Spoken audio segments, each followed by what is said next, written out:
Hello mga ka-trendy. Usapang same-sex marriage tayo. Pero bago tayo magpatuloy, ako na nga pala si Bray. Ako naman si Lian. At ako naman si Sam. So mga partner, ano mga ganap na? Naku man, ang daming ganap-ganap sa buhay ngayon. At isa na rito ang issue patungkol sa same-sex marriage. Sa panahon ngayon, may ibang mga taong open na open sa ganitong usapin. Pero meron pa rin namang ayaw tumanggap. Kaya naisip ko, bakit hindi naman tayo mismo magtanong sa iyo? Tama ka naman, Jayman. Bakit hindi na nga lang tayo ang magtanong? Kaya tara't simulan na natin ang pagtatanong mga pan. Ngayong araw, makakasama po natin si Ginoong Asuncion na magbibigay ng kanyang panayam patungkol sa isyong same-sex marriage.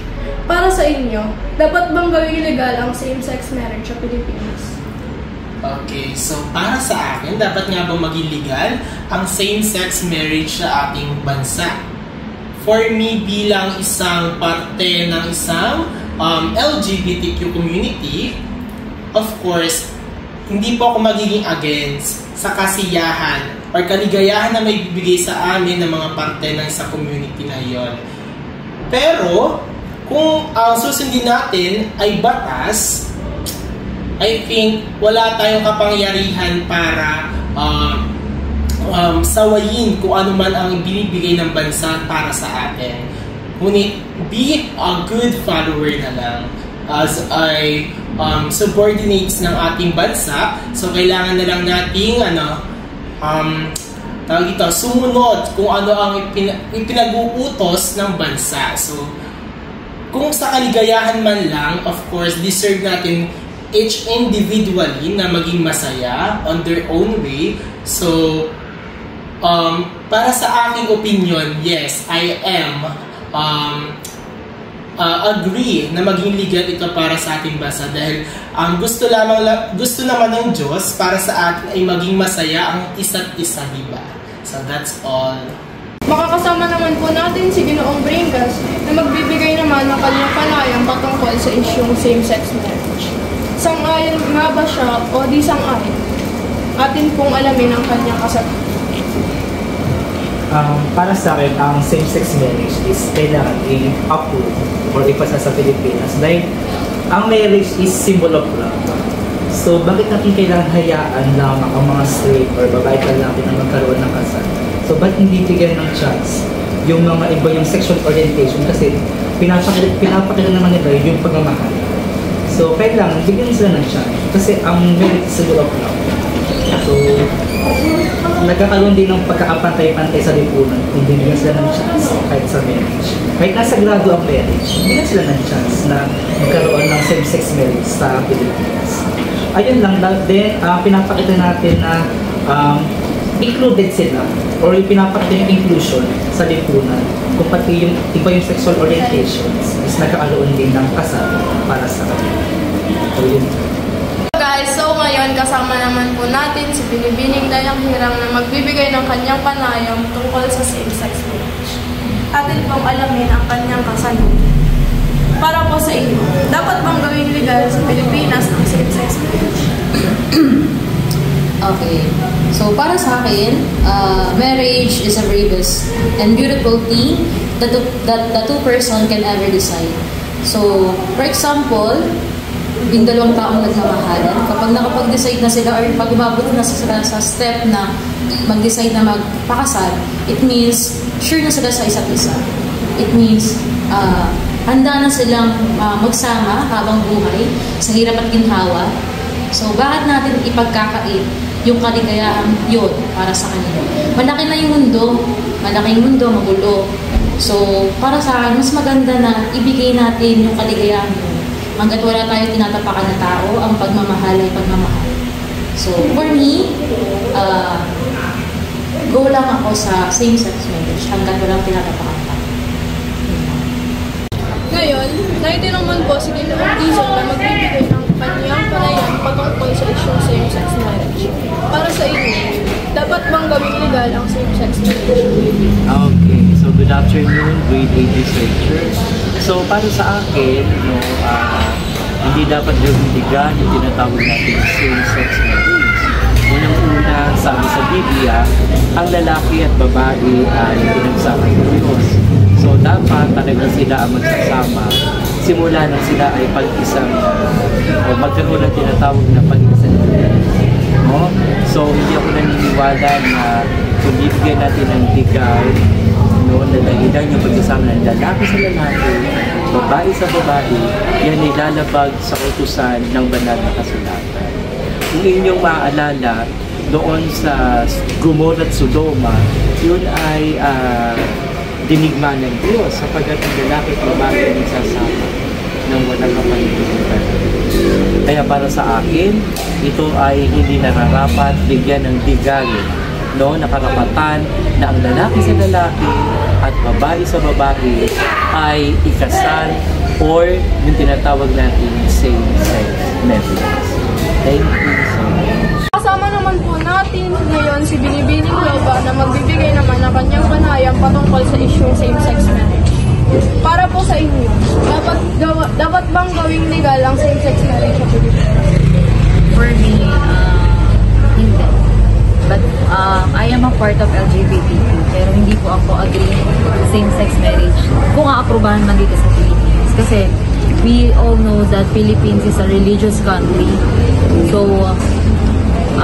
oo, kasalanan ng same-sex, pero kung i-approve natin siya, mas lalo pa tayo magkakasala. So for me, as part of LGBTQ, hindi po ako agree. Siguro, sa ibang bansa, oo, agree. Pero dito sa Pilipinas, hindi po ako agree. Hello mga ka-trendy.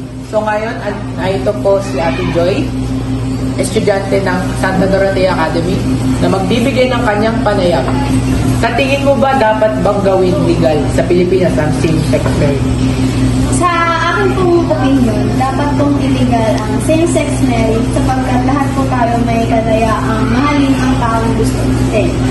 Hindi naman po natin masasabi na need nating pilitin sarili nating pakasalan ang gender na mapapang-asawa natin kahit hindi natin ito gusto. Sapagkat lahat tayo may kalayaan tayo magmahal ng taong gusto natin kahit pa same lang yung gender natin.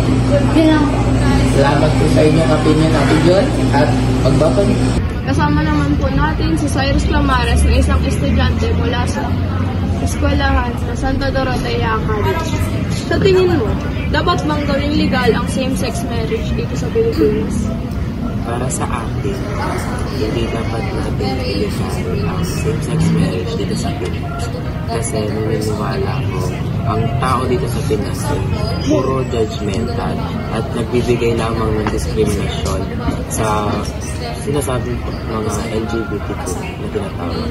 And sa tingin ko, pag nakakita sila ng kinasal na part ng LGBTQ, parang bibigyan lamang nila ng discrimination at kagawanan yung dalawa.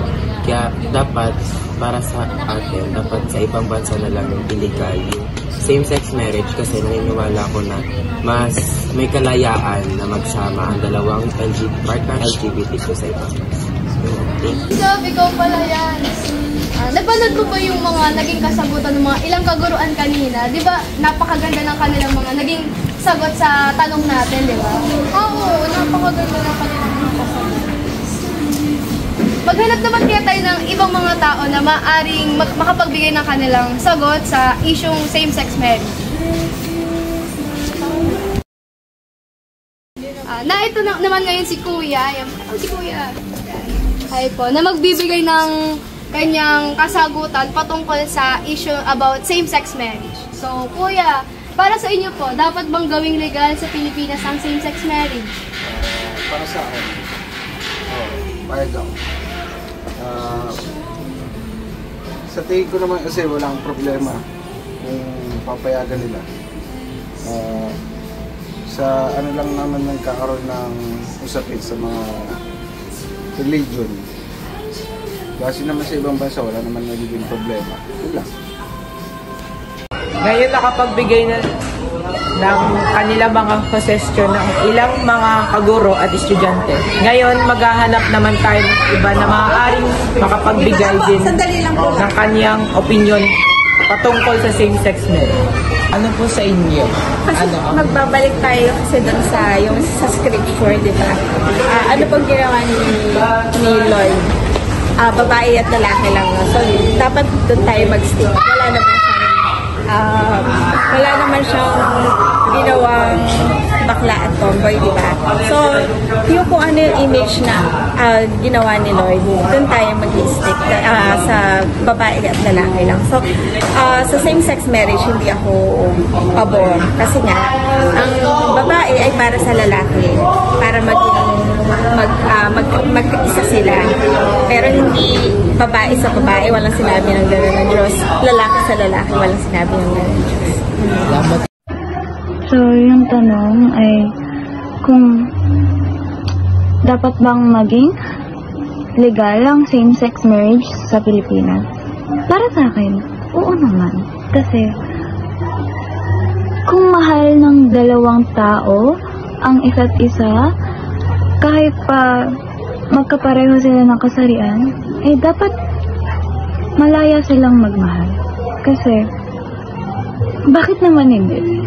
At siguro, para sa iba, ayaw nila kasi naniniwala silang ang lalaki ay para sa babae at ang babae ay para sa lalaki. Pero, sa iba, hindi nag-work or hindi sang-ayon ang puso nila dun. At dapat natin respetuhin yun. Pero, nakadepende pa rin yun sa government kung papayagan nila. Pero, para sa akin lang, dapat malaya tayong magmahal kahit pa babae sa babae o lalaki sa lalaki. At yun lang. Uy! What's up mga ka-trendy? Muli kami nagbabalik. Man! Napakinggan niyo ba yung mga naging kasagutan ng ilang mga guro at estudyante? Oo mga man! Di ba napakaganda ng kanilang mga naging kasagutan? Para sa inyo mga man, dapat bang gawin legal ang same-sex marriage sa Pilipinas? Para sa akin, hindi eh. Oo, andun yung pagmamahalan. Pero base sa Biblia at base sa Diyos, ang babae dapat sa lalaki at ang lalaki para sa babae lang. Diba? Para sa akin naman, hindi. Oo, lahat tayo may karapatan magmahal ng kung sino mang gusto natin. Pero sa bansang ito, lalo na sa ganitong panahon, ang daming mga lalait na tao. Para sa iyo naman man, dapat bang gawin legal sa Pilipinas ang same-sex marriage? Para sa akin man, hindi rin ako agree. Oo, mahal nila ang isa't isa. Pero ang aking opinion, ang babae ay para sa lalaki at ang lalaki ay para sa babae. Kasi ginawa ng Diyos ang mga tao para magmahalin sila. Hindi ginawa ng Diyos ang mga tao para lang magmahal ng sex gender. Iba-iba man ang naging opinion mga man, mahalaga ba din ang pag-uusap at pag-unaw? Naway maging dahil itong dokumentarong ito upang mas mapalawak ang inyong kaalamanan tungkol dito. Salamat sa inyong pakikinig. Hanggang dito na lamang muna ang programa ito. Muli ako, si Jay. At ako naman si Lian. At ako naman si Zao. Maraming salamat. At ingat.